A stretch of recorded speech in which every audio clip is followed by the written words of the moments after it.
thank you everyone for joining. We're gonna wait for people to join and get started.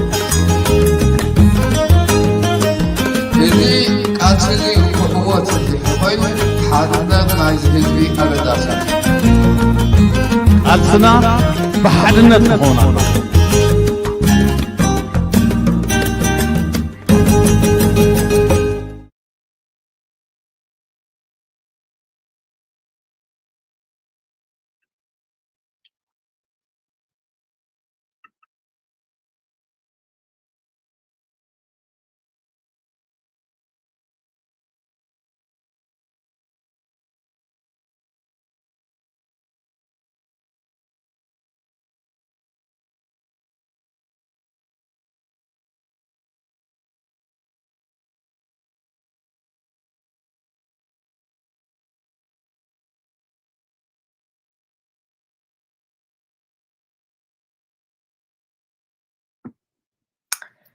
Okay, great. I think we get started. Sorry for starting late. And thanks everyone for joining on a Sunday evening, daytime, morning, wherever you are in the world.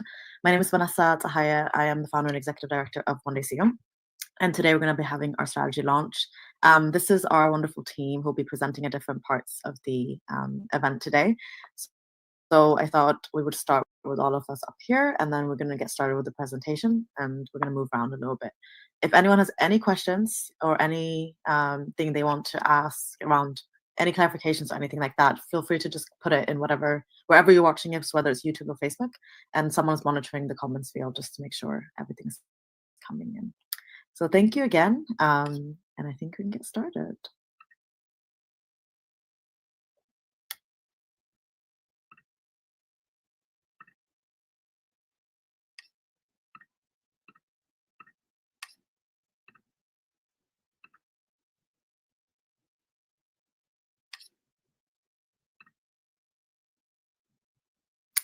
So, thank you everyone for joining again.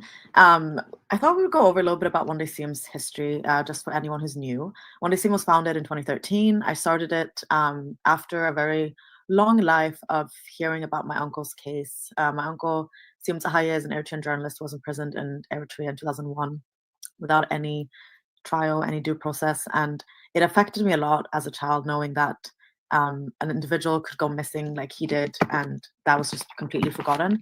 And it impacted me to the point where I asked myself, why is no one doing anything for him? And the older I got, the more I started asking, why am I not doing anything for him? So One Day Seyoum for me was a way to do something about something I cared about. And I realized very quickly through that realization that there are other people who also want to do something about these issues, but we don't really know where to start. And so I was inspired by him. I wanted to fight for his release, but I think almost more importantly, I was inspired by his mission and his work to mobilize, to raise awareness, to apply pressure on the Eritrean government, which eventually landed him in prison. And so the goal of the organization, when it was founded, throughout our entire 11 and a half years and up until this moment and in the future, will always be to continue his mission and to continue to be a voice for issues that are happening all over the world affecting Eritreans, where those people cannot speak up for themselves because of systematic structures. So One Day Seyoum is named after Seyoum Tahaya for that reason. We will always continue to raise his name. We'll always continue to fight for his release whilst continuing his mission to speak up for the Eritrean people. So after it was founded in 2013, One Day Seyoum very quickly became a prominent Eritrean human rights organization. We have worked with members and institutions and other groups, international, regional, local, all over the world. Very quickly, again, we started mobilizing young people mostly to get involved. I think there's a gap between people who care about an issue and then people who want to do something about it. And unfortunately, that linkage isn't always made. I think there's very many people who can move from just knowing and being angry and actually doing. And so One Day Seyoum was an attempt and continues to be an attempt to do that. As I mentioned earlier, there are people like myself who grew up wanting to do things, but my anger and my passion was being wasted. And so our goal was to utilize this passion and actually drive it somewhere, in a very meaningful way where actually that passion would go somewhere and make a difference. Exactly, that's what people want, right? So that's what we're hoping to do through One Day Seyoum. And we focus on different programs. We're going to speak way more about our programs, and our team members will be speaking more about that. But we do it through different tools. But at the core of it is a movement. It's a movement of mostly young Eritreans, also allies, who come together because we want to do something productive for the issues that are affecting the Eritrean people. So this is, a next step for the organization. We've existed since 2013. And we've always been volunteer run. I think most people who know us know that. But we have done work at a very high level. We've been, running teams essentially for almost this entire period. People have donated, countless hours towards the organization to make our work possible. But it took us, a few years to realize that that wasn't sustainable. It is also really important to highlight that we're dealing with an immense crisis at the moment. The Eritrean human rights crisis cannot almost be compared. It's very difficult to compare to other places, not just happening inside of the country, but also affecting Eritrean refugees outside of the country. And it requires robust civil society for that for us to even have a chance to respond to that adequately. I think starting out, we were very proud, and we continue to be proud of the work that we've done. But there are several times when we feel incredibly frustrated by our limitations, because we know that we could do more, but we just don't have the resources to do so. And so we decided to come together and write a long, kind of detailed and incredibly intentional plan where we would look at what are the key issues right now happening, affecting Eritreans. How can we play a part? Like, what's the role that any civil society group can play? But more importantly, what can we do as an organization? And once we have that plan ready, we're ready to kind of move forward and to start fundraising for the first time. Because as anyone who's followed our work knows, we've never fundraised towards our own organization. We fundraised for Sudanese refugees, Eritrean refugees in Sudan 2 years ago, and we did a fundraiser for Eritrean refugees in Tigray a few years ago before that. But we never fundraised towards our organization because we wanted to kind of stay away from all of that. We wanted to just stick to our mission, keep having volunteers and doing what we know that we were really good at, and not kind of mix money into it.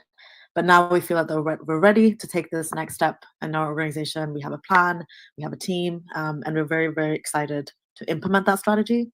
And that's going to be possible with the help of anyone who's willing and able to donate. So thank you everyone again for joining. And this is kind of an explanation of why we're doing this now, why this 5-year strategy coming out at this stage. Next slide, please. So this is the fun part. We're going to meet the entire team. I'm going to invite everybody up. Let's see here.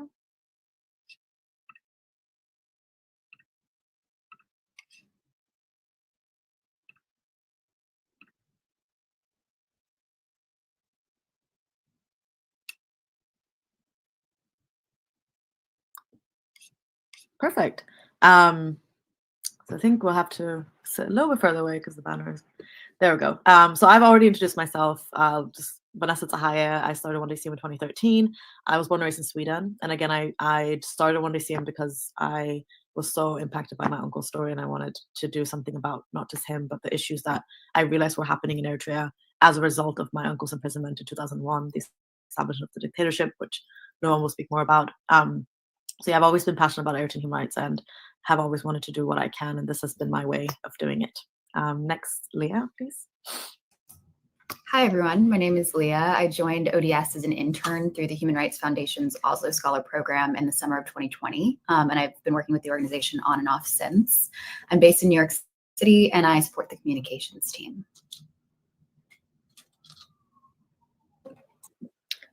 Good evening, everyone. My name is Lama Ratu. I am human rights advocate. I joined in One Day Seyoum last year as a volunteer. Now I'm working as a researcher and a campaigner. I'm doing internship with One Day Seyoum. Thank you. Hi, everyone. My name is Dimiana Habsmariam. I support the campaigns team here at ODS, and I have been a part of this team since the pandemic, so a few years now. I'm also based in the DMV. Hello, everyone. My name is Simon. I recently joined the team, but I've been following One Day Seyoum since the pandemic as well.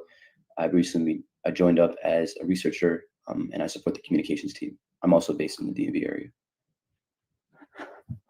All right, I'll go next. Hi, everyone. My name is Denai. I'm currently supporting the capacity building team for One Day Seyoum. I've supported ODS in various capacities for almost the past 5 years. I've always wanted an opportunity to address the human rights issue in Eritrea from the diaspora, so I'm grateful to One Day Seyoum for that. So I'm happy to be here and speak with you all about our strategy.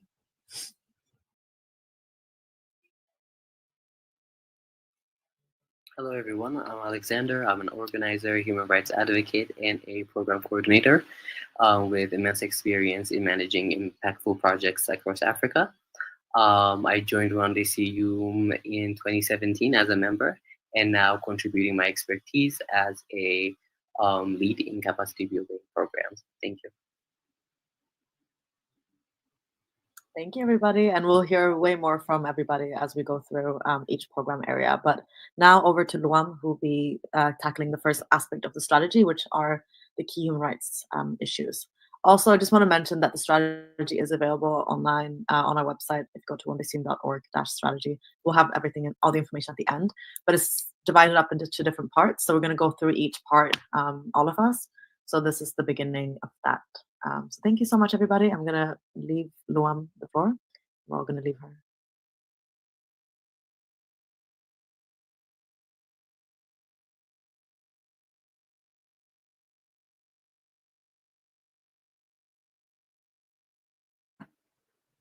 Okay, thank you, Vanessa. Hello, everyone again.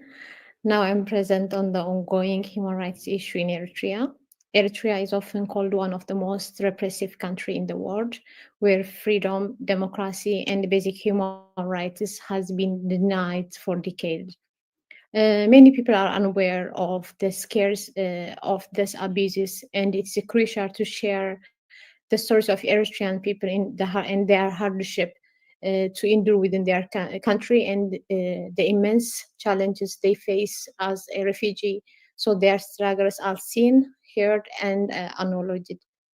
As most of us know, Eritrea gained independence in 1991 with the Isaias Afwerki as its first president, promising democracy. Instead, he built an authoritarian regime. In 2021, the government shut down the private media, arrested journalists and political opponents, and suspended the constitution. Civil society was crushed, and even the country's the only one university closed. Since then, Eritrea has become a state where dissent means imprisoned, forced labor, and orders. In the country, it isn't any freedom of press. According to the Reporter Without Border in 2024, Eritrea, the last worst in the world on freedom press, and also no independent judiciary as well. The governments maintain total control, silence anyone who dare to change it. One of the Eritrean worst human rights abuses is its indefinite national services, which the UN calls slavery.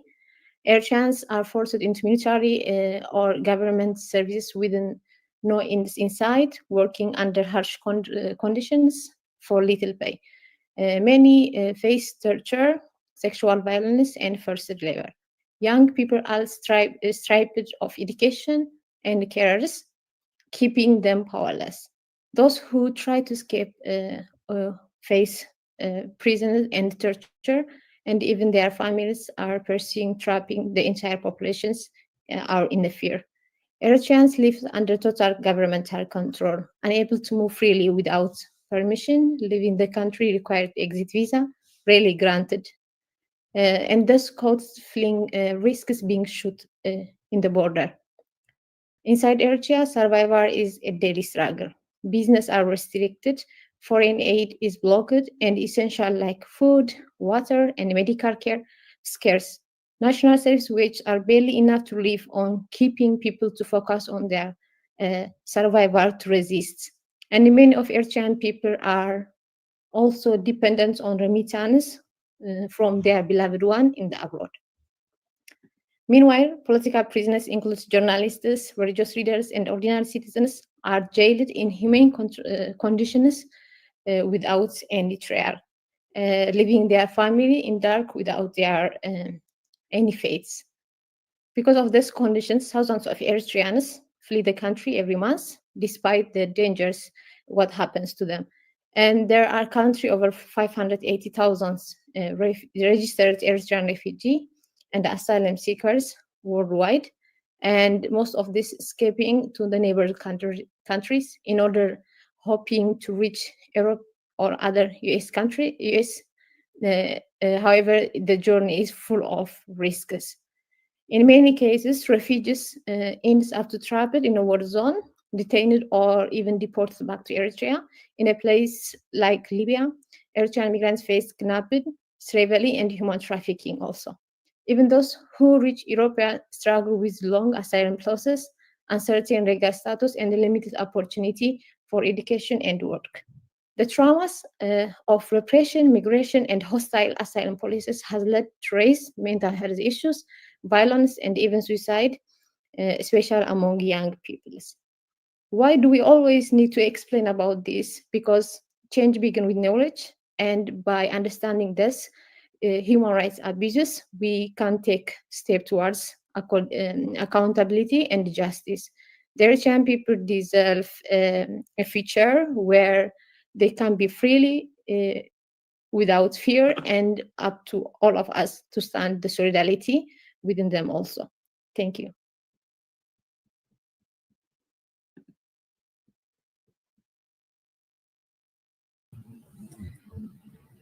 Alrighty. Okay, so I'll be covering the gaps in the current Eritrean human rights response. Just for context, as we were coming up with the strategy, we wanted to first identify the key gaps in order to establish the current situation and cover where we are best to address those gaps.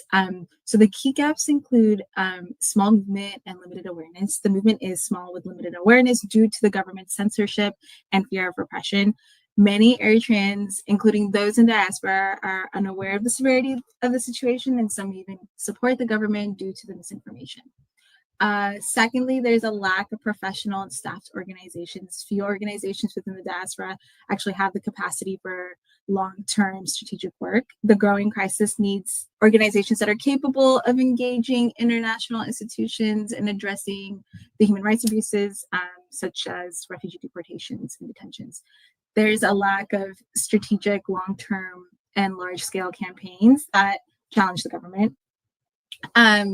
There's also divisions and non-inclusion. The internal community issues, including sexism, regional divides, and discrimination, do hinder unity, and ESAS has exploited these divisions to maintain power. Next, there's a lack of investment into the Eritrean youth movement. There's a need for capacity building to improve the effectiveness of focusing on political awareness and overcoming those divisions are equally as important. There's a failure to inspire action inside Eritrea. So there's weak diaspora movements, which limit the ability to support potential uprisings within Eritrea. So without that strong external support, revolts inside Eritrea are unlikely to succeed. There's a lack of preparation for the transitional period. The diaspora are insufficiently prepared for the inevitable post-ECS transition. So there's needs to support nation building and the challenges of the transition. And then lastly, there's a lack of long-term support to survivors. This includes addressing the mental health crisis among refugees and the lack of support for their professional growth, which continues to remain unaddressed. So that's a quick overview of the gaps in the current response. I'll hand it back to Vanessa to talk about the why now.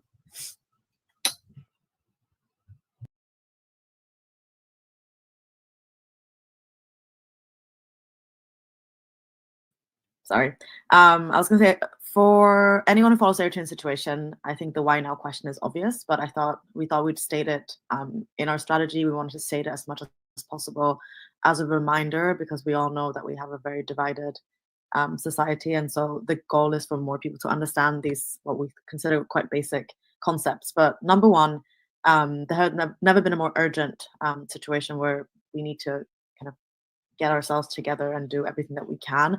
Situation in Eritrea keeps getting worse and worse and worse. The situation affecting Eritrean refugees continues to worsen. Everywhere Eritrean refugees goes, as you know, Luam already spoke about, they face exploitation, they face abuse, they face uncertainty.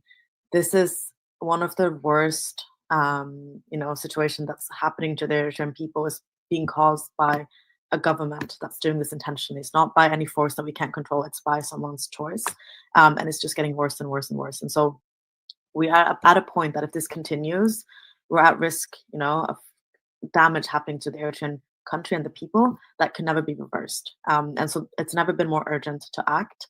And we need to, do this as soon as possible. And we need, civil society that's able to respond to the urgency of the situation.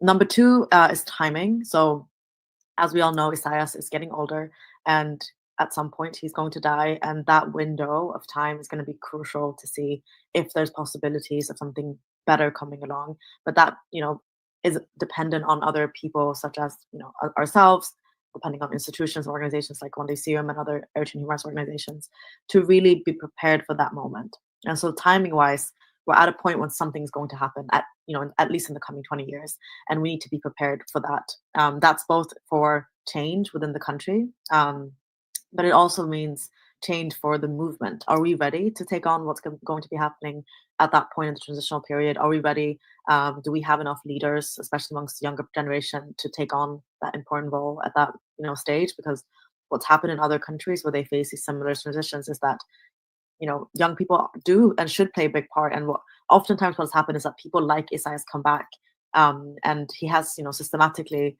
destroyed our youth generation. It's not irreversible at this point, but we have to make sure it isn't. We need to make sure the young people are ready to leave now, they're ready to leave in the future. And so the timing is important because something is about to happen in the coming 20 years and we need to be ready for it. Can you do the next slide? This slide, to me, I wanted to bring it up, even though it's the urgency situation. I want to just bring it up for a second, just so we can understand the urgency of the situation together. What's happening to Eritrea right now isn't normal. And I think a lot of people are blinded by nationalism. Some people are blinded by selfishness. But we need to understand that what the Eritrean government has done to the Eritrean people, it's one of the largest betrayals I've ever seen of a leadership against its own people. And as it says here, without urgent action to address this, the country risks an immeasurable and irreversible loss. So we're dealing with an immense crisis, and it's few people, I think, who deal with this on such a basis like we deal with this almost every single day. Many of you have lived experience of of the Eritrean dictatorship, so you see the suffering firsthand. And it's not just about suffering now, but it's the impact it will have in the future. And it has never been more urgent to address this. So in terms of why us, this is more to say, why are we equipped to deliver the strategy? We aim, of course, to continue to be a part of this wider ecosystem of Eritrean civil society. This will never happen with one organization or one individual, but we believe that we're equipped to deliver the strategy that we're presenting or about to present in terms of our programs, because we've existed for so long. This is, we were founded in 2013. We've been operating consistently since then. We've been growing consistently since then. We've been running programs, several programs for all of these years without any paid staff or any budgets, and we've been doing those successfully. We have a large membership. We have over 600 members in most parts of the world. We have legitimacy. We worked within the Eritrean civil society. We worked internationally. We worked regionally, and so we exist as already a trusted and quite successful human rights organization. And we think that we have the ability already to deliver these programs with the support of more resources. We have a deep understanding of the crisis. We really think about these things we've had countless meetings since we were started, but also just all the time just thinking, brainstorming.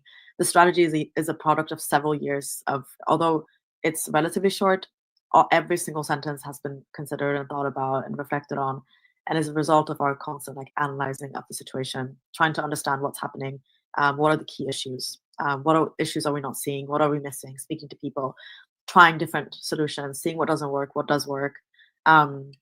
We have a big membership, and so we have also figured out ways how we can engage that membership in the best possible way, and that's been trial and error several times throughout our history.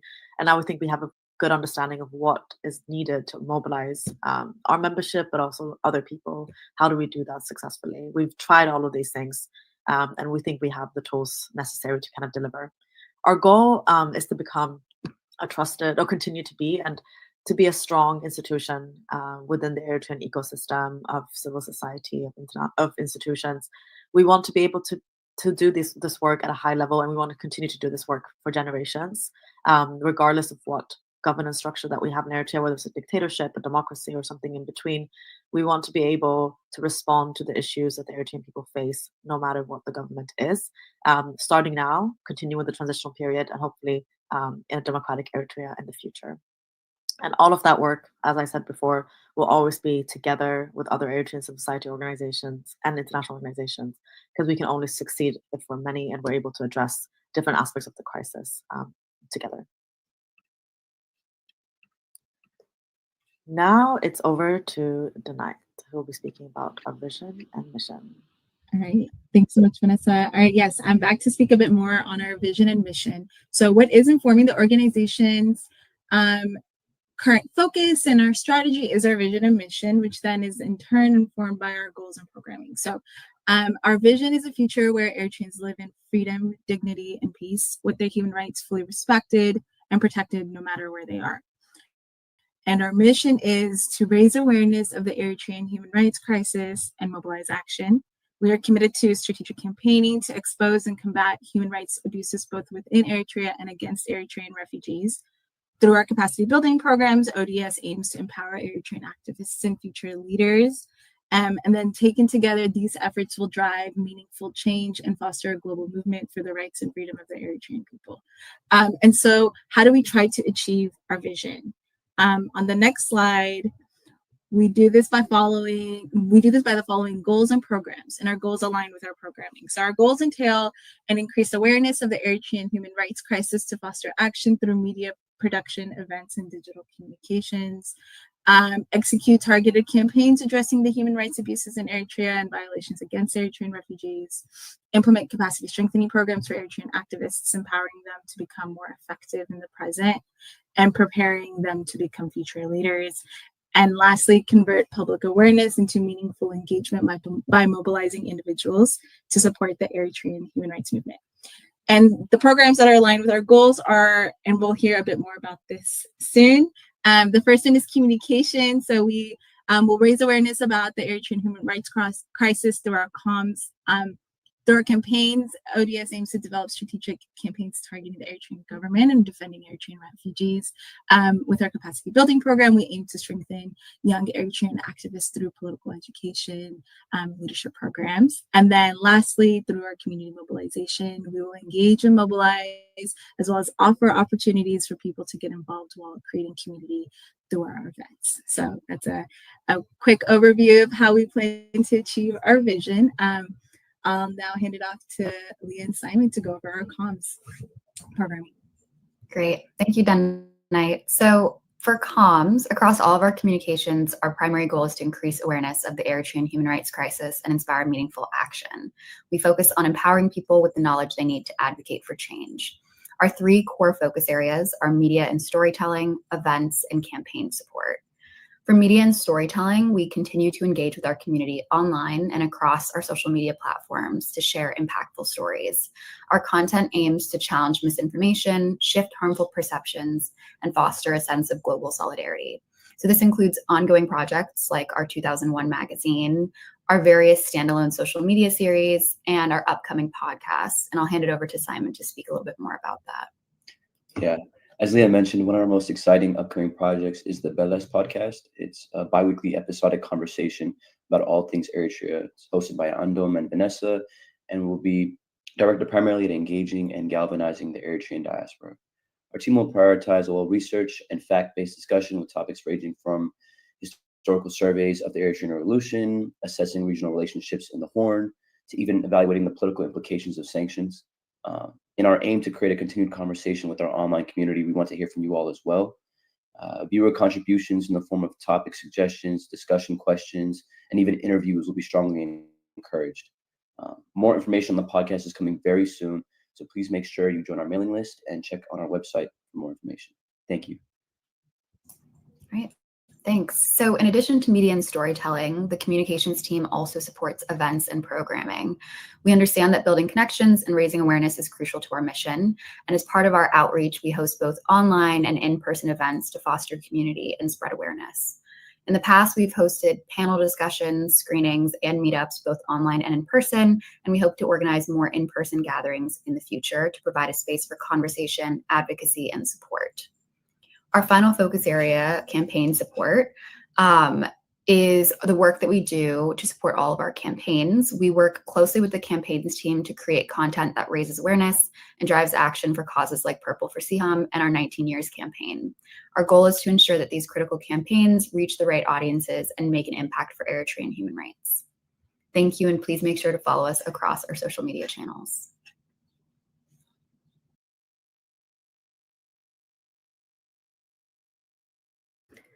Thank you, Leah and Simon. Hi, everyone. Again, my name is Timiana. Hello, everyone. My name is Lam again, and our team works to drive strategic action to challenge this oppression in Eritrea and for Eritrean refugees.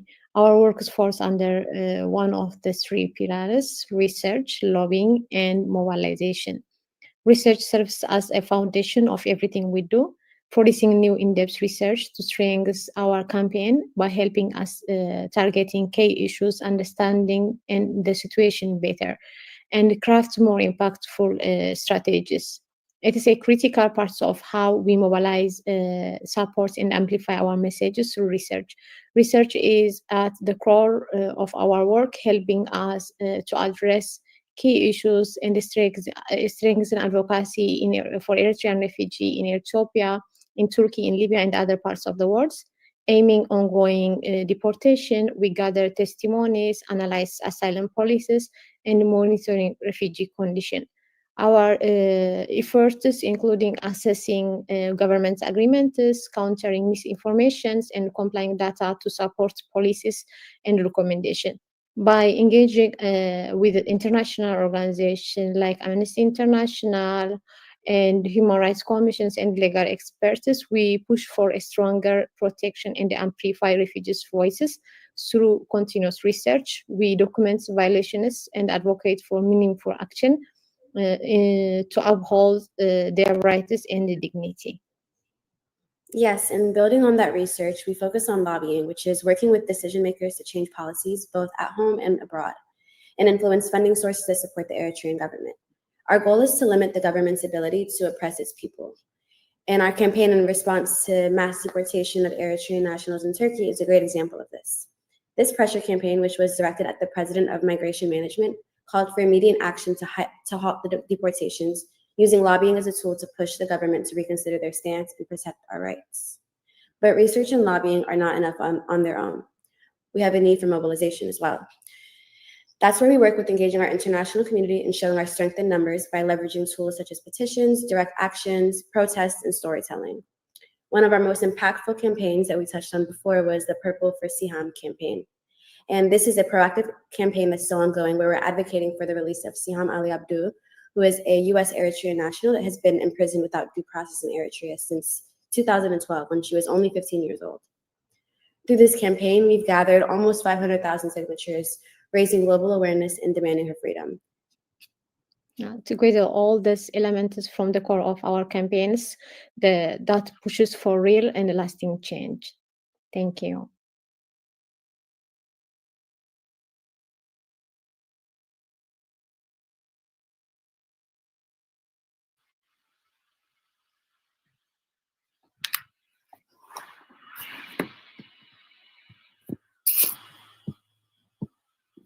Okay, thank you, everyone. Thank you all for being here today as we launch our One Day Seyoum's new strategy on capacity building. We know that building a strong, effective movement requires more than just passion. It requires skills, knowledge, and ongoing support. And that's why we're introducing our three focus areas: practical training, professional development, and our political education. Each of these initiatives are designed to ensure that our activists, professionals, and wider Eritrean community are equipped with the right tools to create real change. Our first initiative is our practical trainings. One of the biggest flaws in many capacity building programs is that they focus on fake scenarios rather than real world application. Too often, applicants are trained in abstract skills without any direct connection to the work they're doing. This results in lost time and energy, because learning without application is not enough. And our program is different. What makes our trainings unique is that they're hands-on. Instead of only case studies about past movements, we also focus on active, ongoing movements and campaigns. Participants will immediately apply what they have learned to their own work. What the other reason that makes us different is our sustained support. Many programs end with training sessions leaving participants on their own. We ensure that our trainees receive continuous support after the training.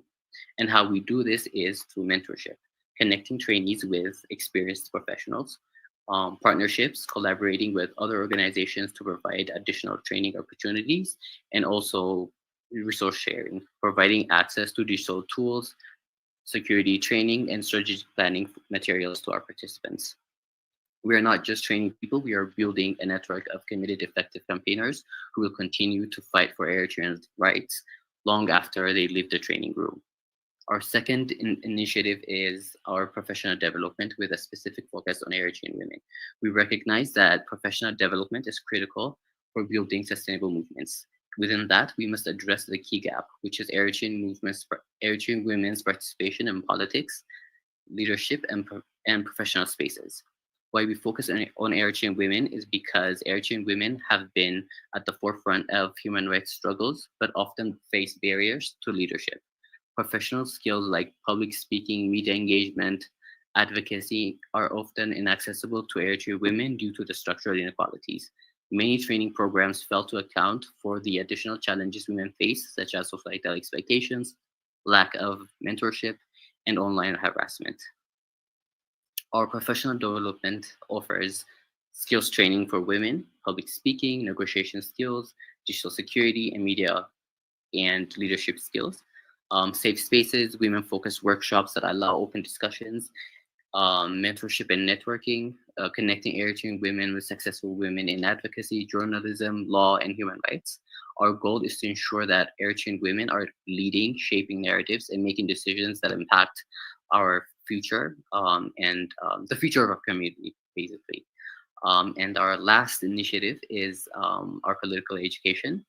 One of the greatest tools of oppression is ignorance, right? When we do not understand the political system that control us, we cannot resist effectively. That's why our political education is a core pillar of our capacity building strategy. So the Eritrea is one of the most closed off nations in the world, with no independent media, no civil society, and a government that thrives on misinformation. Many Eritreans, including us in the diaspora, lack access to information about our country's political and legal structures. What our political education program covers is Eritrean political systems and human rights violations, the structure of Eritrean government, the lack of rule of law, human rights abuses, national service, forced disappearances, lack of free press, and also historical and regional context. For example, how Eritrea's history impacts its how Eritrea's history impacts its present policies, how Eritrea's relationship with Ethiopia, Sudan, and its other neighboring countries is, the role of international bodies like the UN, African Union, and AU. These are all the things that we'll be discussing in our regional, in our political education program. And in conclusion, through our capacity building program, we are building a stronger, smarter, and a more resilient movement. Eritrean activism cannot rely on momentary outrage. It must be sustained by strategic and grounded in knowledge. And I invite you all to be part of this journey, whether by joining our programs, mentoring others, or supporting us in expanding our initiatives. Together, we can create a future where Eritreans are not just speaking about change, but driving it forward. Thank you.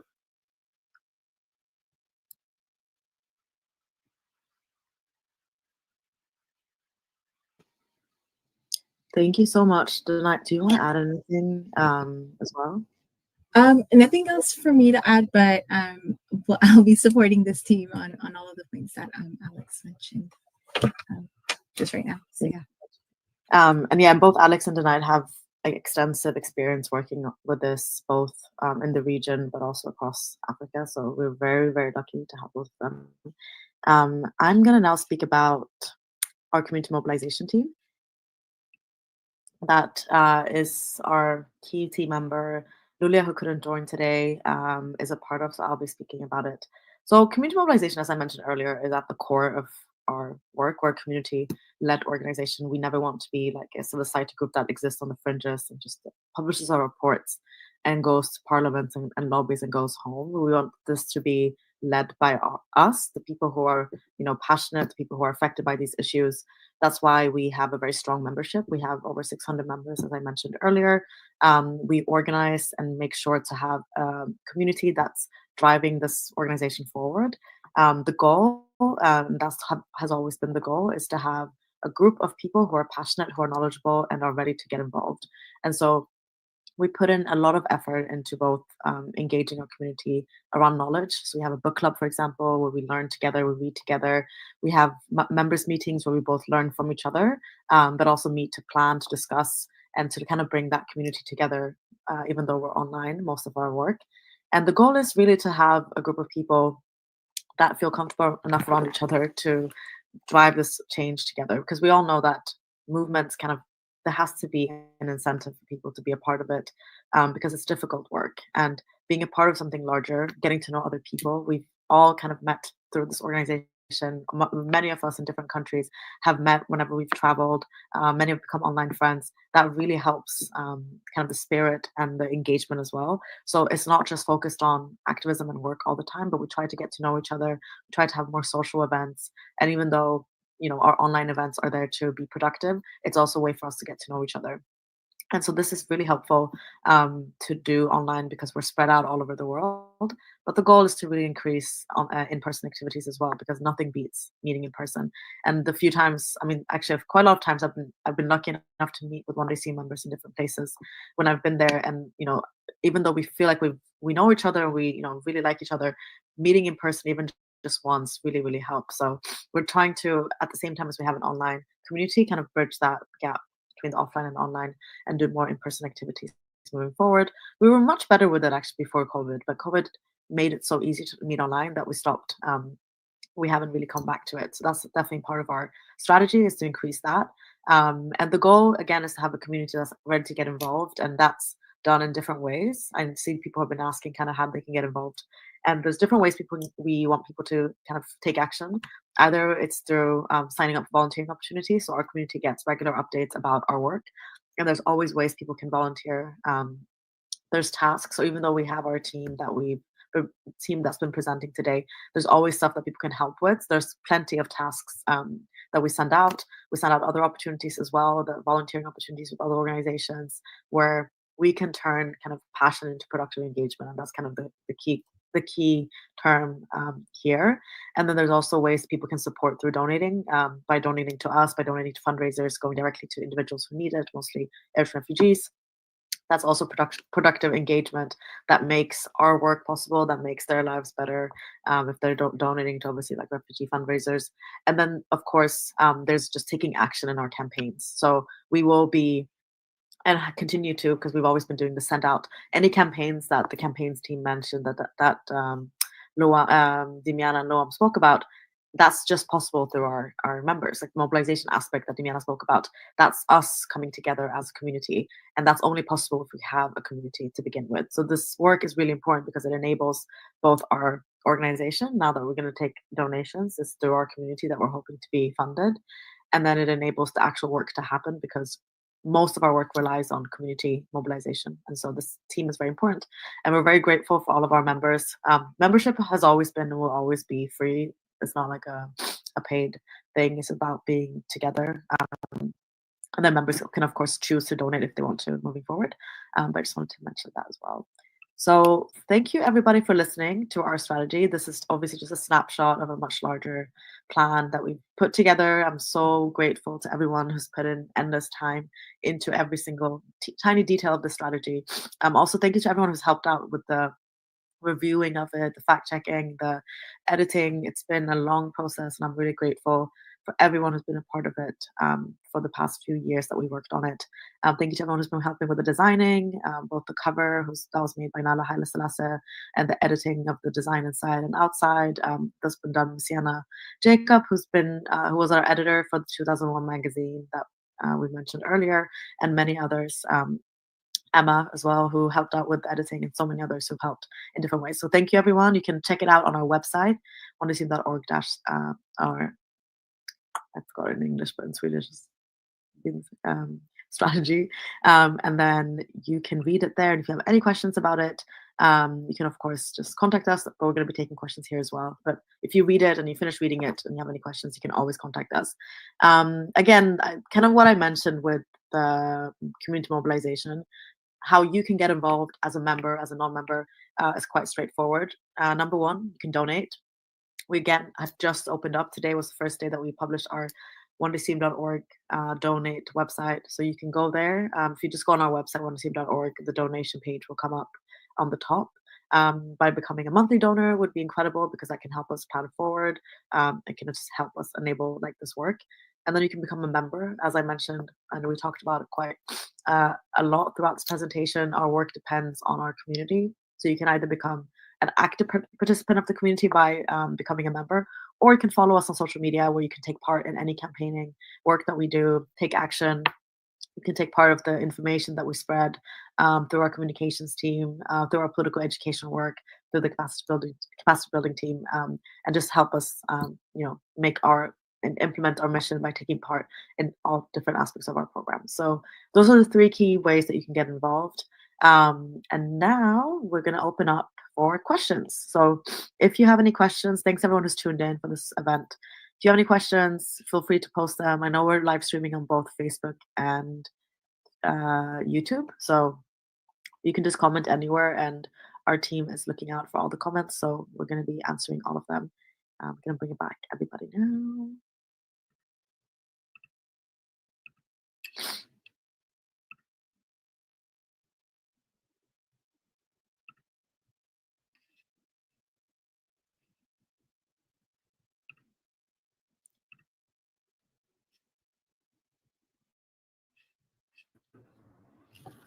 Okay, great. Vanessa, the first question was around the work that we've been doing around Eritrean refugees in Libya. I don't know if you want to take that question, or Luam. Sure, I can start, and then because it's from something in the past. So I mentioned early on that the situation is just getting worse and worse, and that we're kind of going back to how bad it used to be in Libya. I mean, Libya has never been good, but there was a time when there was an immense crisis, and now we're seeing that continuing. We started a campaign in 2017, 2018 called Evacuate Refugees from Libya. The goal was to mobilize civil society across Europe to push for European countries to evacuate refugees from Libya, because we have an obligation to provide safe and legal routes to Europe. And so it created a conversation, it created a hashtag, it created a larger movement. And we worked on it quite intensely. We're hoping to go back to working on the Libya campaign because of how intensified the situation has become. But it is, I will say, and it's something that goes back to why we're doing all of this. It's a lot of work. It's not, doing other kinds of campaigns where we stop deportations, for example, from several countries. We're dealing with governments that are susceptible to public pressure, that are susceptible to lobbying, that are functioning. Libya is a country with immense governance issues. I mean, we can talk about that. That's a whole different conversation. But creating change in Libya is very difficult. We are more than willing to try, but it requires a lot of time. So it's definitely something that we want to do.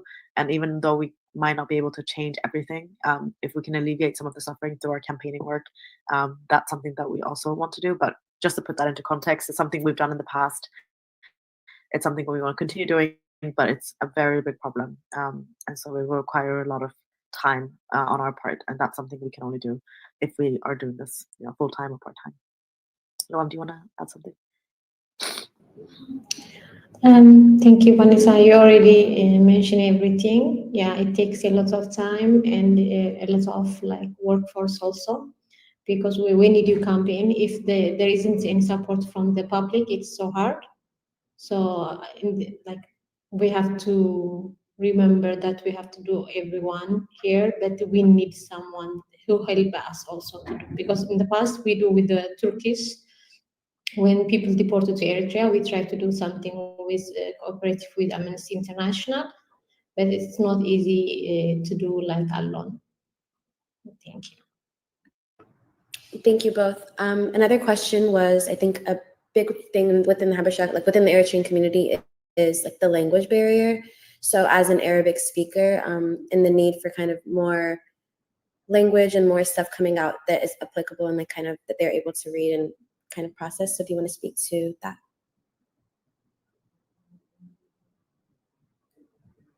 Sure. I don't know, Leah, do you want to speak a bit about, we've talked a lot about our goal around languages. So something that has come up a lot is obviously like most of our work is done in English. There's different reasons for that, but when I started out in 2013 with One Day Seyoum, we wanted to fill a gap, and that gap was that young people who were born outside of the country, who didn't speak Tigrinya, didn't have a space to get involved. And so our choice to be in English is both because of capacity. I mean, there are definitely people now, a part of the, especially of the core team. I mean, I'm pointing mostly at Loam and Alexander, who speak perfect fluent Tigrinya, but that was definitely like a capacity thing too. Like our Tigrinya wasn't good enough to like be writing reports in Tigrinya and stuff like that at the time. But it was also very intentional because the people who don't speak as much Tigrinya, who don't consume social media content in Tigrinya or like, you know, in the gears, we wanted to engage those people who were being kind of left out. So our work was really done in with that intention. But as we've grown and as that mission has expanded, and the goal obviously and continues to be to engage as many people as possible, we really, really want to expand our programming to different languages, specifically Arabic and Tigrinya. And it's something that, again, with more time and resources, we're able to do. For example, our magazine is only published in English, but we're in the process of finding translators to have it published in both Arabic and Tigrinya. We're hoping to start specific programs within our communications that targets those audiences, because sometimes translating something doesn't really help. You know, most people who consume stuff in English don't have lived experience of the Eritrean, you know, human rights crisis. So our content is kind of made with that intention, and telling an Eritrean who's already left, you know, what happened to them is quite, you know, redundant. So instead, we would love to kind of focus our political education content, for example, or you know, around history, around around capacity building, in Tigrinya and Arabic, because we think that would be more useful. But yeah, it's an ongoing effort. It's definitely something we think about, but it does take a lot of time. So it might take a little bit of time from our side. Great, thank you. Leah, did you want to add, or from a comms perspective? Yeah, the only thing I would add is just I know a few folks have asked, is there a way that they can join or participate? I think translation support would be huge. So I know we have a join page on our website. If you go to that link and join the organization and let us know if that's something you'd like to support, it'd be very much welcomed. And that is a perfect segue to the next question. I know, Vanessa, you talked a bit on how folks can get involved. Some questions that we got are around, is it possible to apply for multiple positions within the internship program? And speaking just to kind of what type of volunteer work there is, opportunities there are. Of course. I mean, if we could, we'd have like 1 billion volunteers and members of our team. But it's something, again, as I said, we've tried and tested so many different approaches. And right now, the structure is that we have, you know, 1 or 2 people focusing on each team, and then we work with members to help out when needed. So, for example, if we need help with the campaigns team and they know they have a specific task, we send out text messages to people who've already signed up before. So people have said, like, for example, I want to help with campaigns. We'll message them, and we're supposed to like really improve this program. So like this is difficult as well. Sometimes it's easier to just do it yourself, but the goal is to engage as many people as possible. So that's something we actively do. At the same time, we do add new positions, sometimes short-term positions, or sometimes it's long-term positions within the team. It's also internships. So there's different ways that people can like contribute with their time and skills to the organization. And you're also very welcome to reach out yourself. There's people who've reached out and we haven't thought about engaging them. But the reason we don't take on as many people as we would wish is because it takes a lot of time, and sometimes it's less useful to have a lot of people working on the same thing, and it could be more strategic and impactful to have fewer people, but you know, more people can come and go as well, and they can get involved again through signing up as a member is the first step, and then checking the list for tasks, second step, and the third step, if you want to do even more, look out for any positions, and if you don't see any, contact us and we'll see what we can do. Great, thank you. The next question is around educational plans or political education opportunities, or any upcoming meetings that we have that we may be able to put on folks' radar.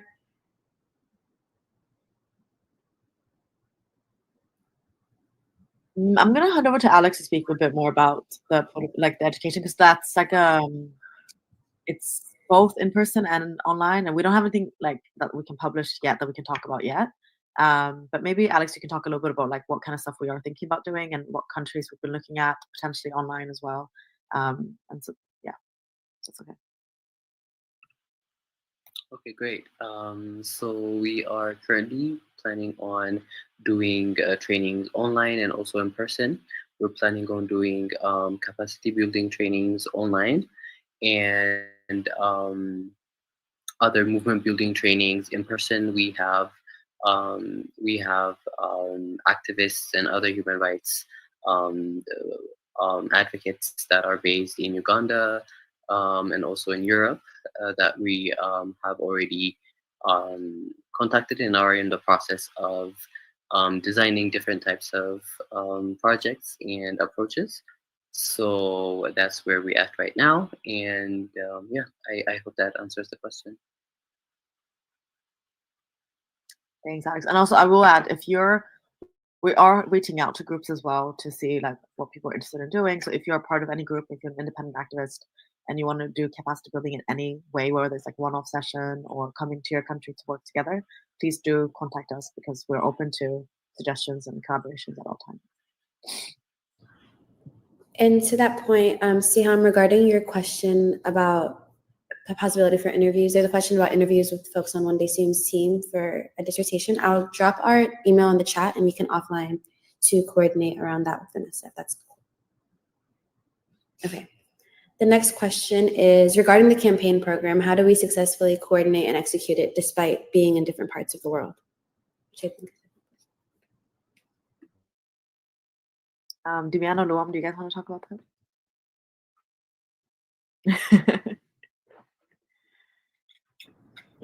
Luam, you can do it. You have the mic with you.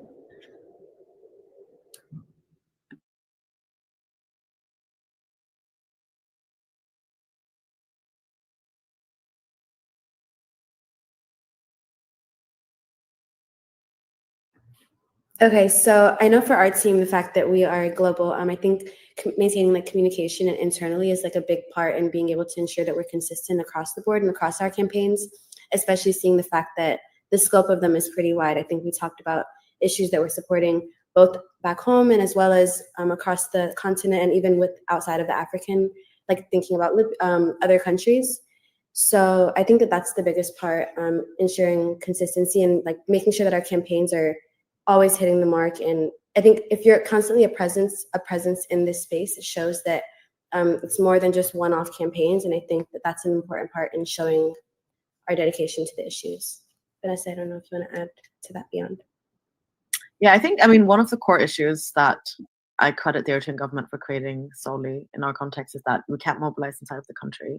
So, the best way to mobilize, and that's why we brought up the community mobilization aspect around socializing and kind of community building and why that's essential. It might sound like, why does socializing matter when we're talking about human lives and human rights? But when it comes to building movement, socializing is at the core of it, because at the end of the day, we're all human and we all need human connection. Like we can't be talking to robots all day and not exist in community. And it does create like a stronger movement. So we struggle with that because most of us are based in like different parts of the world. Other people that I know who are activists, they can go, whenever we do trainings together, they're like, oh, you should knock on doors, or you should bring people together for meetings in cafes and stuff like that. But we can't necessarily do that because, first of all, when we started off, we weren't many who were anti-government and who were anti-government publicly.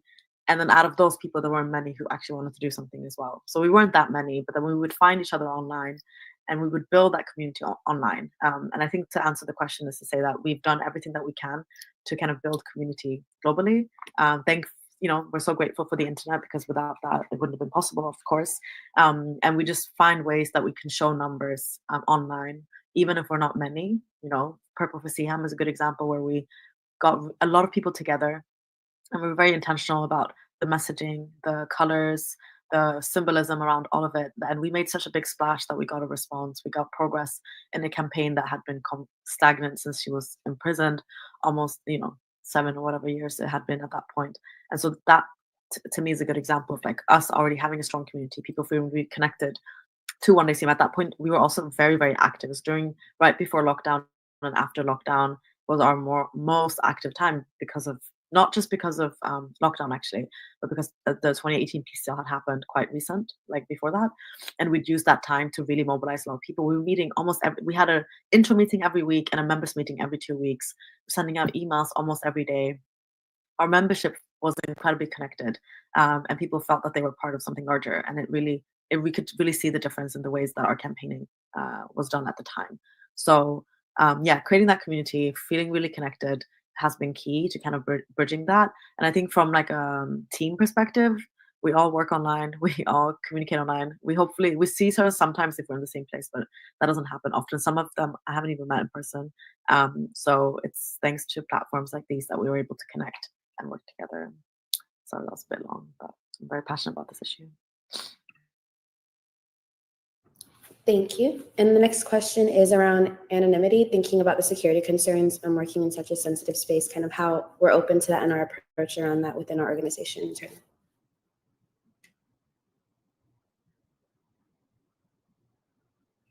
Do you want to answer that, Dina, or don't you? Sure.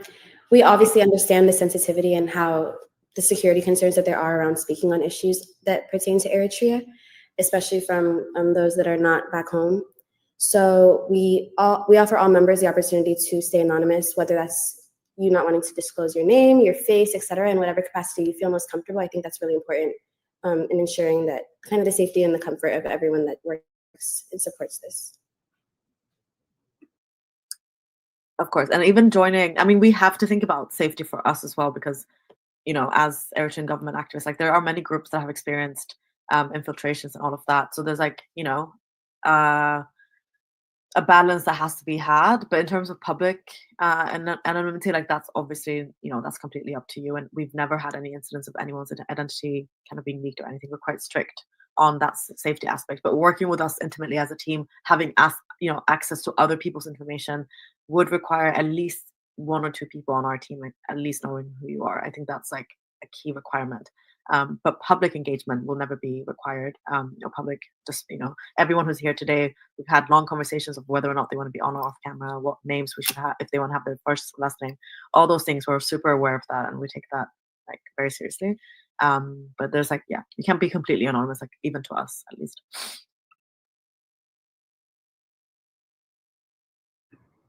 Great. And being a European resident, someone asked about Eritrean organizations within Amsterdam that you might know of. I don't know. I feel like our scope is pretty international here at ODS, but I'm not sure if there are region-specific ones that you may be able to speak to. We have quite a lot of members in Holland or the Netherlands, actually. So we could also connect you with like other members, and we could think about like a members meetup. And there's also, I didn't mention this before, but a lot of members are, I mean, it's kind of connected to the in-person objective, doing more in-person activities. A lot of people want to organize more in-person activities, and we're working on creating like handbooks that people can use to set these up. So hopefully we can do meetups. But I will also think about, there are a few like Dutch organizations. The Blue Revolution has, you know, we're gonna have groups, active groups there too. So we can think about to connect you to other people who are there. Amazing. And are you able to speak to our process for submitting applications for grants that we may be applying to? Do you want to speak more about this? Like how we apply for grants, or? Yeah, the question is, what is the mechanism for submitting applications for the offered grants? So, I mean, we don't offer grants, but in terms of what we apply, yeah, don't I speak a bit more about that? Yeah, I can. Yeah, and then Vanessa, if I leave anything out, feel free to chime in. Yeah, we don't currently offer grants, but in terms of how we're approaching grants applications in the future, we're currently working on our fundraising strategy and identifying donors, and then we as a team will be submitting grant applications to further a lot of the programming that we mentioned during this presentation. So that's kind of our approach moving forward, but Vanessa, feel free to mention anything I may have left out. That's perfect. Amazing. Thank you both. There's a question around Eritrean nationalism, which I think we touched on a little bit, and how it can often blind and kind of serve as an obstacle to the movement. especially being how common it is. How do we handle this challenge when trying to promote awareness and engagement and kind of build this community aspect that we're speaking to? I think, does anyone want to start with that question? Because it's something that most of us have experienced and understand. Maybe Luam, Diana, maybe Simon. Haven't heard from him. Yeah, sure. I can say a little bit. I mean, my personal opinion, I think nationalism is all about framing, and you can be a nationalist and have different politics than somebody else. It just depends on what you believe is, properly representative of your country's legacy and history. Now, people who are nationalists and that, I think the question is speaking to people whose nationalism blinds them from critique. I think that's a matter of framing, which can kind of be combated through all of the programs we're trying to launch now, whether it be conversations on the podcast, newsletters, fundraising campaigns to raise awareness about issues that are pretty distinctly un-Eritrean and very much against, the people themselves. And so I think it's important to reframe, the conversation and get more control over the narrative in terms of what actually qualifies, as something that you should be proud of Eritrea for. And I think that, again, is a rhetorical battle. It is a projects battle, and that will all kind of be really elucidated through the work that we're doing here at ODS. So.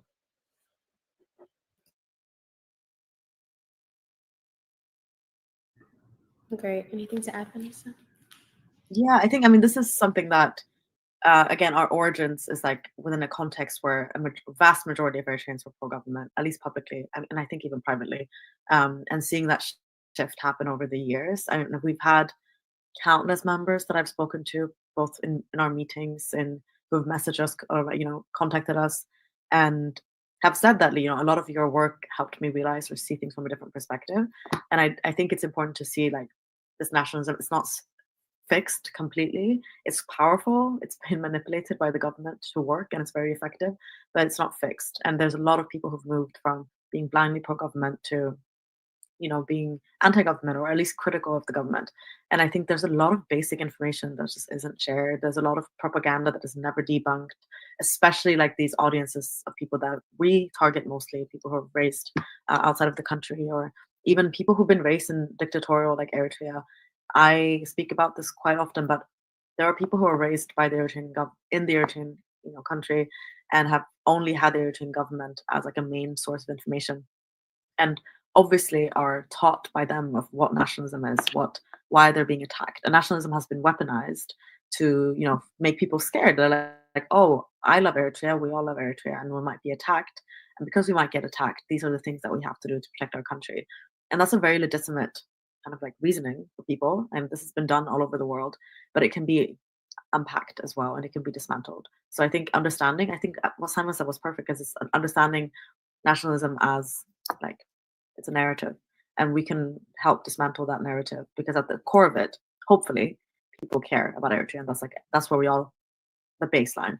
And the question is like, what people been taught that caring about Eritrea means or looks like, and who is the enemy if you love Eritrea. So I think that's something that we work around, and we focus just very basic information, and that's really helpful. We've had a very good reputation. Like, we've never been forced to retract anything. We've always published like verified information, whether it's through our own research that Luam was talking about earlier, or whether it's through secondary sources. But all of our information is always on point, and because of that, it's very hard to argue. And it usually then goes into personal insults, harassment, etc. And I think when people with more brain cells than others see that, they understand like this is something more accurate. But obviously it requires a lot of work, and it doesn't mean that we're going to change everybody. And I think it's also important to sometimes, like, a lot of Eritreans like, how are we ever going to live together as a nation, or like we're going to come together as a movement? You look at any country in the world, there's no country that's completely unified or where everyone is completely on the right side of history. You just need enough people to do it. And I think people will be able to coexist. There will be different, hopefully, political parties. Not everyone has to agree on everything, but as long as we're the majority, that's all that we need, essentially. So, yeah. Great, thank you. A question around previous editions of the magazine. I can take this one. If you go on our website, which is onedayseyoum.org, under our programs, if you go to the communications tab, you'll be able to see past iterations of our magazine. Okay, are we open to collaborating with other organizations who have similar causes, such as Reclaim Eritrea and others? I think there's a lot of opportunities to collaborate here. So any thoughts there, Vanessa? Of course, we worked with Reclaim Eritrea since they were founded, and we've always worked with, I think, most, if not all, Eritrean human rights organizations in some way. We've worked together. So yeah, that's always a possibility, and any groups can always reach out to us.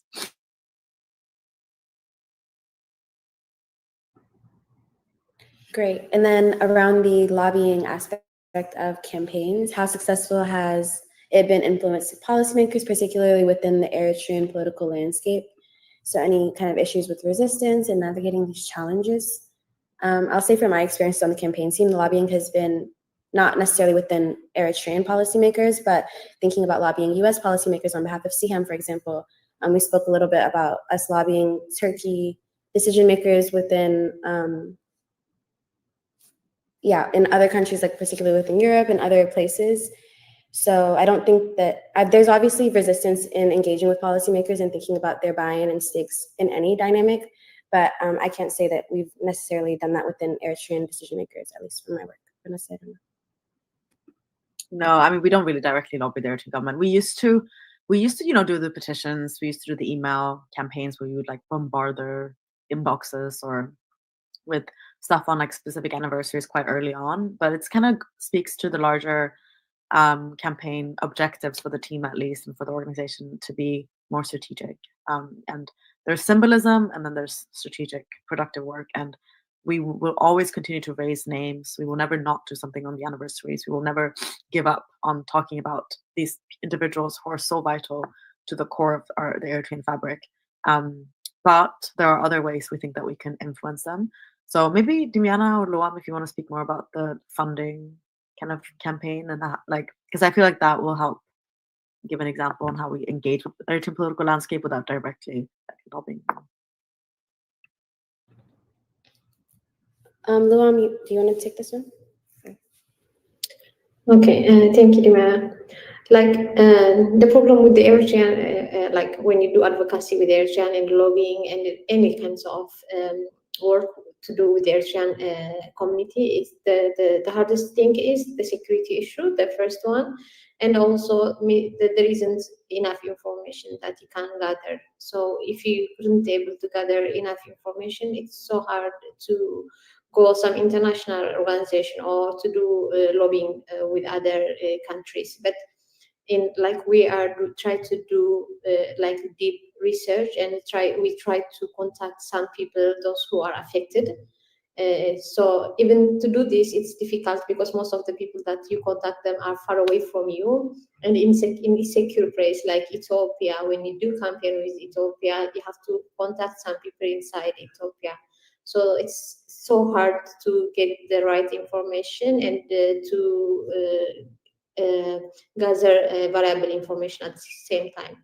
But the first thing that we do last time with Turkish, we try to study about the country, what kinds of human rights mechanism they are signing, and then we go through that and contacted some human rights lawyers and human rights NGOs in the country and try to negotiate with the government, because as we all know, it's so hard to negotiate with the Eritrean. You couldn't do nothing, but outside of the Eritrean, most of the other countries, they sign different human rights like treaties and different other kinds of like they have their own regulation also, so you can go in there and discuss about that with them. So it's more either way.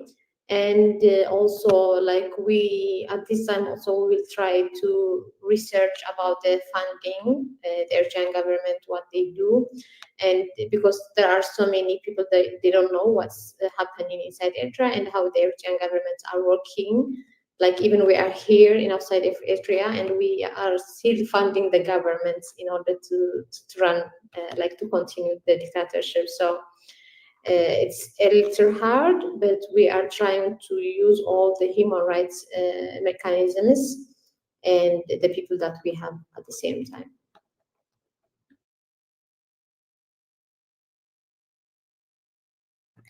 Amazing. And to answer a question in the chat about can anybody participate, we welcome members from all countries, all places, all backgrounds.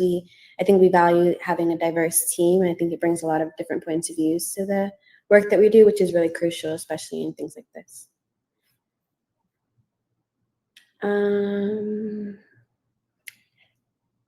Does the plan include bringing the issues to decision-making centers or making them a global issue?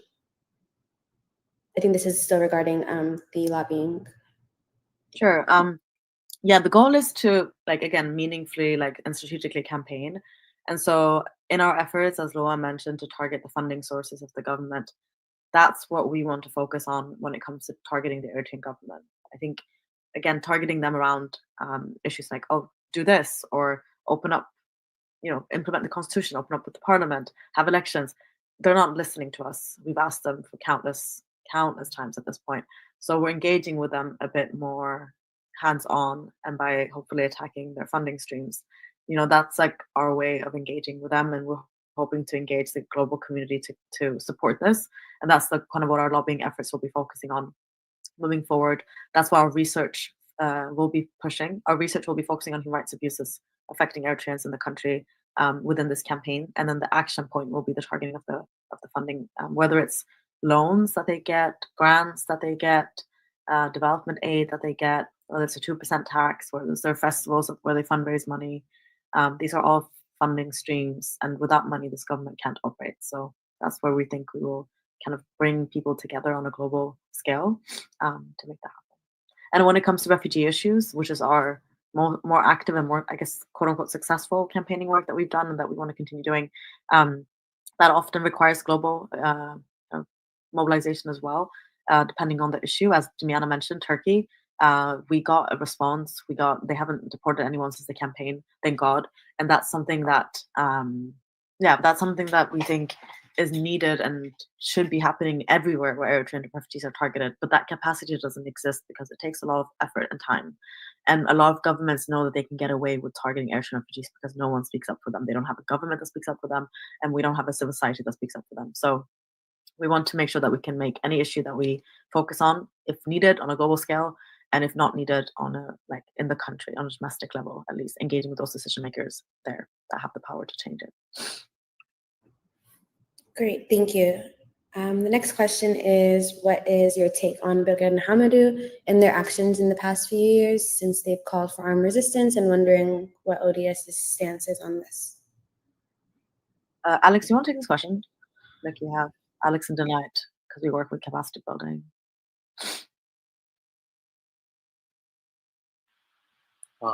So my personal views are, I think we need to equip any Eritrean movement that is trying to fight for Eritrean rights, fight for their own rights, and I feel like maybe Birgit and Hamadou might lack a few skills on maybe lobbying and other things. So as part of ODS, I think what we can do is give them trainings on specific areas that they need in order to help them in their movements. I think that's one way. But thank you. Cool. I'll add stuff, and Delight, feel free to join in as well if you have any thoughts on this. But I've been quite vocal, I think, as an individual on my stance with Birgit and Hamadou. I think we mentioned this throughout the presentation. Like, this is an issue that the Eritrean government, and I think specifically Alex spoke about this. The best way to make sure there's no resistance against you is to remove key information and skills from the people who would resist you. And these are young people. Eritrean young people have intentionally been deprived of the education, the skills, the safety to resist the Eritrean government. And we can't talk about Eritreans who are raised in Eritrea without acknowledging that. That doesn't mean that there are certain opinions that have been said that, of course, me as an individual One Day as an organization doesn't stand by. We also don't believe in armed resistance in terms of against the Eritrean government as a method. But that doesn't mean that we don't support individuals and activists who have experienced the Eritrean government firsthand and now are saying that we want to speak up for ourselves, we want to do something, but might not necessarily have the right tools or strategy to do so. And I think acknowledging the fact that these are people who this happened to them, like these are issues that happened in such a grave scale that we can't even begin to comprehend if you haven't experienced it yourself. And just being proud, I think, as an individual, but also as an organization, we've seen the movement grow in the past 11 and a half years that we've existed. And the shift that's happened since the Blue Revolution, Hamadu, started is remarkable. It's young people coming out, standing up for themselves, standing up for their family members back home. And we want to engage with them. And they can teach us so much. I mean, from our conversations with them, half of the strategy has been written, based off their lived experience, based off their understanding of the movement. And same way, our understanding of campaigning, movement building, resistance, lobbying, all of these things are essential to be, successful. And so we think it's important to have that knowledge exchange and work together to fill the gaps. Anyone can acknowledge that, other people have a problem, but the real change starts if you can acknowledge it with yourself. And we know what One Day Seyoum struggles with, which is why we've created this plan and we've allocated resources to fill those gaps within our own organization. And I think for Hamadu, that's really important as well, for them to realize where do we lack, and knowing there are people who want to help their organizations, like One Day Seyoum, there are other organizations that, that could help, and we can grow together as a movement. But I think it doesn't mean that you are against the movement if you criticize them. I think that's important in the conversation overall. Great, thank you. I wanted to acknowledge, I think Princey's comment. They shared that their great uncle has been in prison since 2004, and I'm really sorry to hear that. And hopefully, this work can kind of advocate for the release and for him and many others like him. What can we expect from ODS in the coming days, and when might we see the announcement of the availability of grants in the future? I encourage you to stay engaged with us on social media and sign up for our newsletter, where we send out updates regarding our work, opportunities to join and volunteer, and things of that nature. Vanessa, availability of grants in the future, is that something that we plan on doing? No, not directly. I think, through our capacity building work, we're hoping to provide grants to civil society groups and work with them to implement projects. But that's something more long-term, and it's not something that people can apply for. So there won't be any information about that anytime soon. But yeah, if you're interested in, if you have any ideas, feel free to reach out and we can see if we can create something together. Yes, and I'm not sure if it was mentioned on the call, but our email will be info@onedayseyoum.org. So any questions, inquiries you may have, feel free to email that alias, and we'll be happy to coordinate from there. A question regarding political education, specifically towards the youth. How is progress in that area, and how are folks responding to that, given this scenario? Alex, I'll start with you, and then I can fill up. Okay, great. So currently we are just preparing content on what kind of topics that we can discuss on. What are the pressing issues around around the Eritrean community? So that's where we're at currently. So yeah, I'll let Vanessa finish this one. Sure. So as Alex said, we've been preparing a lot of our programming in all our teams in the past, I'd say year and a half, and really building the strategy and the plan. But we have implemented a lot of our activities in the past, even though we're it's a part of our forward-looking kind of strategy. So for example, around political education, around capacity building, we did our first activity in December 2023 in Uganda, where we worked with a group of Eritrean activists, all with lived experience, Eritrean refugees who are living there, who are also active. And it was an incredible experience. And it was kind of what laid the basis for the program that we're building with the Night and Alex at the moment. It was met with such positive and just openness. It was such an engaged group. We did the training in collaboration with Amnesty International. So we had a lot of experienced trainers who were there, who have worked with movements all over the world, And they said, I will never forget it. They're like, we've never worked with such a group of people who are so passionate and who, don't want to leave. And the people were asking the participants, like, why is this so short? It was 1 week. And to us, 1 week training, sometimes you have to bribe people to make it, like, to these kind of trainings, because it gets boring, it's kind of dragged out. But you could see that there was so much passion for the Eritrean cause. And so they were just in any way or form, like, want to learn more and want to improve their ability to make a difference. And that just, like, to us showcased the hunger that exists for knowledge, for improvement, for the movement. And it was so encouraging. And that's what we're hoping to do. And we've had a lot of consultations with different groups across the world around these issues too. And everyone is very excited and ready to take on whatever, like, programs that we offer. So it's been very encouraging. Amazing, thank you. And I think the last question that we have in the chat is for Luam. Are there specific research areas that you're focusing on in your work? Okay, thank you. And for me, at this one, currently, I'm doing research with Eritrean refugee in Ethiopia, the current situation, deportation, and overall all the problems that happens in Ethiopia. So I'm doing this topic now. Yes. And Luam has also, if you want to talk about, you've done quite a lot of research in the past year on different issues. And you can maybe, if you want to mention some of the other issues happening in Eritrea that we're hoping to cover in our research, that will be tied to our funding campaign as well. Like in the past, we are doing the research on Turkey deportation, and we try to gather information from those people who their parents, their families deported to Eritrea, and to try to gather information and bring to make it as research and bring a campaign with Amnesty International. And at this time also we work with that, and we have so many other potential research we want to do also with the different human rights abuse in Eritrea and defunding Eritrean governments and women violation in Eritrea also. So if we got potential like donors or some people also who can help us with that, we are really welcome.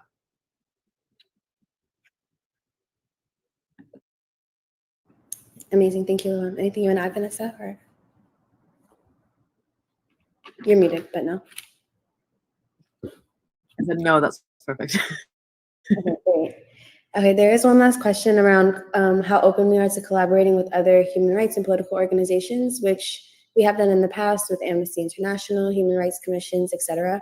And we're definitely open to continuing to do so, because that's a key part in kind of amplifying and getting more folks involved in the movement. Anything else you guys want to add, or? I think that's perfect. Yeah, again, our work depends on collaborations. And I think something we spoke about before, which I'll just bring back again, there's a lot of people and institutions that can help if they're engaged properly. It just requires organizations like us to really take the lead. So to give examples, like a lot of our work has been done in collaboration with other, especially more established groups, like institutions.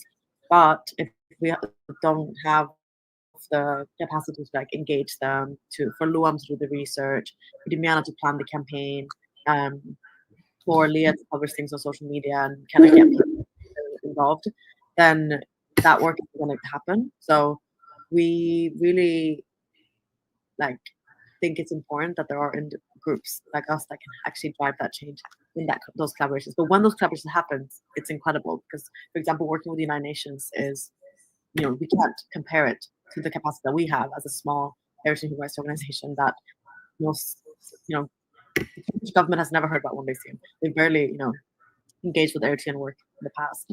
But when we did the campaign, the United Nations were able to contact the Turkish government, and they offered a response to the United Nations.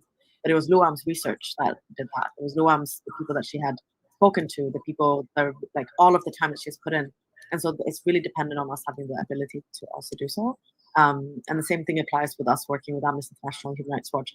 We are able to provide a lot of useful information in time. And so we love doing it, and we think it's the only way we can succeed, but it really depends on us also having the time and resources to do so. I think, is that the final question, Mira? Yes. Perfect. I thought, does anyone have any closing comments from the team? Nothing. Cool. Okay, if there's any final questions, feel free to add them in case there's like a minute or so that we could answer any last questions. If not, feel free to contact us on any social media platforms, on our email. We're super excited to get started with this new phase of the organization, to continue the work that we've done for more than 11 years now, and to hopefully, as we said, become an entity within the wider Eritrean ecosystem that will live on for generations and will continue to defend Eritrean human rights, regardless of who's in power or regardless of what governments are abusing them, whether it's our own or others. I want to add our last slide. Let's see if that's possible. I don't know if, Dimian, if you can add the slide again of the presentation. Okay, until then, I'll bring us back and then we'll just add the presentation as a final thing. But I just want to say thank you to everyone who have, come today to listen to us, and a special thanks to the entire team. I am so grateful that One Day Seyoum have you, and that we've worked together in so many different capacities. Some of you for, I think Alex is our longest long-term member, and some of you since last year, 2 years ago. But you've dedicated so much of your time and your effort as volunteers to this organization, and I don't think a lot of people understand. Most people actually think that everyone here is like working here, but all of you are juggling so many other things at the same time. And it is really your passion to the Eritrean cause that has enabled this to happen. Of course, your talents outside of that, your professional experience that you all bring together to make our work possible. And I'm really, really proud of the work that One Day Seyoum does, and none of that would be possible without any of you. So just want to say thank you to the team. Thank you to all of our members, all of the volunteers, past and present. One Day Seyoum has been so many different people who have contributed, loads of different people, including my dear friends who all contribute in whatever way that they can, loads of Eritreans, loads of allies. So thank you to all of you. And the final thing I'll bring out is, if you want to support, let's see here. If you want to support the organization, and you can become a member, but of course you can also donate now. This is our first time opening up our donations. You can go on our website. This should be quite a straightforward process. If you have any questions about it, if you have any questions before you donate, feel free to reach out as well. But we really appreciate it, and we really think that together as a community we can, create the organization that we think that our people deserve. So that being said, oops, I did not mean that to happen. Thank you, everybody, and have a great end of your weekend.